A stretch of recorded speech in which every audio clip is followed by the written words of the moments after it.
Hello and welcome to my channel. I am Puddles and this is part 14 of my encounter building series. This episode is on creature know-how.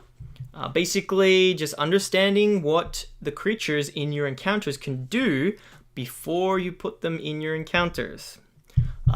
This may seem super obvious, but I myself have back in the day when I was a newbie DM, just neglected to do this, and it made bad encounters. And yeah, so this is just a quick video to give you an example of how that could happen. Now, you don't need to know what all of the creatures in the monster manual do. I mean, over time you'll get more knowledge and it will build. But before you put a creature into an encounter, you should at least read what they can do so that you know how to use them in said encounter.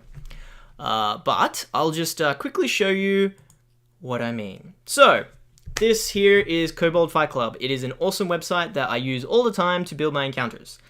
Now, you will notice that there are heaps of different filters, heaps of different things. Basically, it gives you the opportunity to just like mix and match different encounters and see what of a challenge they're going to be for your parties in terms of CR, which is very useful. But you'll notice on this, it's just the CR. It just shows you the CR. It doesn't show you any of the abilities. It doesn't show you anything like that. So you have to go to the books and do that yourself. Now, say we have 5 level 3 players and we want a undead encounter at the end of a dungeon. We've thrown some skeletons at them. We've thrown some zombies at them.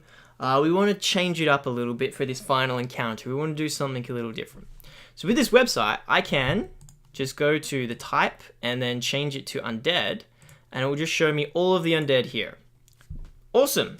So that should be easy enough. And then once I click on things, so if I wanted like 100 crawling claws, I could see how difficult it is. So 30 crawling claws is a hard encounter for 5 level 3 players. But obviously I wouldn't run that. Say I want to, I don't know, put in a shadow. Shadows seem pretty cool. Come on, shadow. Now this is all... No, I knew. There we go. All right. Shadow. So, yeah, shadow sounds cool. Big, scary shadow to come out of the dark and attack my players. Awesome. They're only half CR, so that's cool. I could probably afford to chuck 3 in there and it wouldn't break my encounter. What we're going for here is a hard encounter. We want a hard but not deadly. It's like the final part of the dungeon. We don't want to throw too much at them. They've already been through enough. So with a shadow, we could chuck in a specter. A specter is another sort of scary, like ghosty kind of thing. It sort of fits with the theme with the shadows. But looking at them without really knowing anything that they can do, I would think that both of these are probably pretty squishy, so I probably want something to soak the damage. And it's only a medium encounter right now, so why don't we chuck in a couple of ghouls. So now we have 2 ghouls, 3 shadows, and a specter. And that is a hard encounter. So I could just plop that in an encounter and run it on the day against my players without knowing what any of the abilities of these creatures are. I would advise against this because it's you don't know what you're giving your players. Some creatures have the CR rating they have because they are really hard to kill. Some of them have it because they do a lot of damage. Some of them do it because they have crazy cool abilities. Some do it because they're really smart and you're supposed to play them so that they outwit your players. You can't know any of these things if you're just plumping them into this box here. And this encounter, which I will show you now, is very, very scary. Very scary. And I'll show you why. So this is what the encounter would look like. We have our 2 ghouls here. We've got our 3 shadows. And then we've got our specter. Sweet. Sounds good. Level 3 characters should take care of this, no problem. Except that these creatures have abilities that make them, when placed together pretty scary, and even by themselves they're scary. I picked these ones specifically because they are scary, but let's just have a look. So we have shadows. They have 16 hit points, armor class 12, so they're easy to hit. However, they are resistant to pretty much everything. They are resistant to acid, cold, fire, lightning, thunder, bludgeoning, piercing, and slashing from non-magical weapons. And they're immune to necrotic and poison. That's pretty much all of the damages that low-level characters are going to give to them, unless they're like shooting magic missiles and things like that. However, they are vulnerable to radiant. So if you do have a paladin or a cleric in your party, they're going to do a lot more damage to them. But, you know, if you don't have that, and if your party doesn't have a paladin or a cleric, and you put them against shadows, and you don't read what shadows do before you fight them, your party is going to have a bad time. They're going to have a bad time. And that's just from the resistance perspective. They also have some other abilities. They're amorphous, so they can move in between spaces. When in dim light or darkness, they can take the hide action as a bonus action. So they can hide if they want in dim light, so that you can't even attack them on your turn. And then they have sunlight weakness, which is basically in light they have disadvantage, which you would never put a shadow in the middle of the day. Or you might, because you didn't read what they do. You could have an encounter where you're like, oh, I'm just going to have these shadows attack from the road. And if you didn't read what the abilities were, these will all have a disadvantage for every single attack. It works both ways. But the real scary thing about these guys is strength drain. Basically, if they hit, they reduce the strength of the character score by 1d4. There's no save, there's nothing.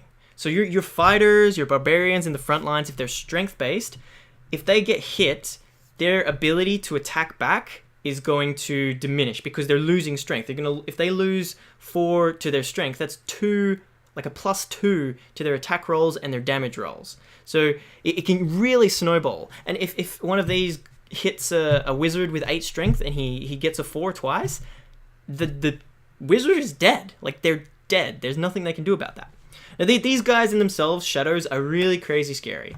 But it doesn't mean that you shouldn't use them, but you should know what they do before. Like, if you're putting them in there being like, oh, they're the same as an orc because they're half CR, it's fine. They're not. They're very different and very strong in certain ways. And you have to take that into account before you put them in your encounters. Now, let's combine this strength drain with paralyzing claws from our ghoulie friends. So the ghouls, I know I spelled paralyzing wrong there, it's fine. The ghouls have an ability with their claws that if they're not elf or undead, they must succeed at Constitution saving throw or be paralyzed for a minute. Now the DC is pretty low, so there's a higher chance that your players can save against it, and they get to save every turn. But there's also a chance that these two guys could just incapacitate 2 of your players immediately. Now that's not a bad thing. These guys, like, that's what they do. That's pretty cool. But if you combine that with the strength drain bullshit that shadows have, that is freaking scary. That is a very dangerous combination. And it just reeks of snowbally TPK horribleness. So I probably would try to avoid combining these 2 creatures. They don't really have much else. Like, they're immune to being charmed, exhausted, and poisoned, and they are immune to poison, and they have, 12 hit points, 22 hit points and 12 armor. Sort of what you would expect from one of these creatures, but this paralyzing ability is scary, and it's supposed to be scary, but if you combine it with things that make it even more scary, it can get deadly. But yeah, that's those guys. Next we have our Spectres. So they have resistances too, but they don't have vulnerability to Radiant. So they're resistant to all of the things that the Shadow is, but they're not they're not vulnerable to Radiant, which means it's going to take your characters a lot to kill them, because at level 3, most of them aren't going to have, if any of them are going to have magical items. So this 22 hit points is probably going to be a 44 because nobody can do extra damage to it apart from like a magic missile here or there. But apart from that, they also have the incorporeal movement and the sunlight sensitivity, which is, you wouldn't put them in the sun unless you didn't read it, which is the similar as the shadow. But they also have life drain. So when they attack, you must make a DC Constitution save, or your hit point maximum is reduced by that amount. Now they do, on average, 10 damage each turn if they hit. So your players, which have the potential to lose strength from the shadows, be paralyzed from the ghouls, now have the potential to lose their hit points and their hit point maximum, so they can't be healed. And if they go down to 0 with this life drain, they're dead. So it's not like these creatures in themselves are broken or anything like that, although I think the shadow should definitely be rated a higher CR than it is. They're useful in certain encounters, but when you combine them without thinking about what they could possibly do, it can really create a dangerous encounter. This encounter, the players could probably like get through it if they had all of their abilities, if they had all their health, if they had everything. They could probably get through this fight if they were lucky, but it is way, way, way more difficult than this hard encounter that this website is giving me. And it's not the website's fault, it's my fault for not looking at the abilities for these creatures. So yeah, that's just something to think about. I know, like, there are other things, like there are some creatures that need to surprise to be effective. There are some creatures that take a lot of damage, so you can just throw them in the front lines, but then there are squishy ones that need to be in the back lines. If you don't know about that before the encounter starts, you'll have them in the front and they'll just die immediately, and then they're not effective. The CR that is put into the creatures isn't just like their damage potential calculated with their AC calculated with their hit points. It's what they, like, their abilities as well. And you've really got to take that into account when you're building your encounters, because I myself have definitely, I haven't done this encounter because that would have sucked for my players, but I have put encounters where either I didn't think about what the creatures could do and it was lackluster, they just died immediately, or combinations that I didn't think about really got scary and dangerous. But yeah, that's that for that. I hope this has been useful, and I hope it helps you in your campaigns. And thanks for watching.